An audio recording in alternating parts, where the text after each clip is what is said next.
নয়নতারা এমন একটা ফুল গাছ যেটা কম বেশি আমাদের সবার বাড়িতেই থাকে, কিন্তু শুধু একটা ভুলে এই গাছটা চোখের সামনে মরে যায়। হাজার যত্ন করলেও তখন আর গাছটাকে বাঁচানো যায় না। তোমরা আমার হাতে যেই গাছটাকে দেখতে পাচ্ছ, বিশ্বাস করবে না, সেই গাছটার বয়স মাত্র 20 দিন। এত সুন্দর গাছের গ্রোথ শুধু একটা জিনিস ব্যবহারের ফলেই হয়েছে। কি বলতো?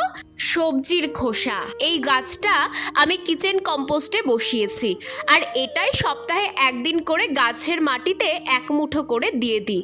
আর এখন ফুল বড় করার জন্য এক মুঠো করে সর্ষের গুঁড়ো মাটিতে দিচ্ছি সপ্তাহে একদিন। এর আগে আমার অনেকগুলো নয়নতারা গাছ মারা গেছে, তার কারণ আমি তখন জানতাম না এই গাছ বেশি রোদ বেশি বৃষ্টি কিছুই সহ্য করতে পারে না। তবে এখন শেডের নিচে রেখেছি বলে গাছ খুব সুন্দরভাবে বেড়ে উঠছে। তোমরাও একবার এভাবে গাছ বসাও।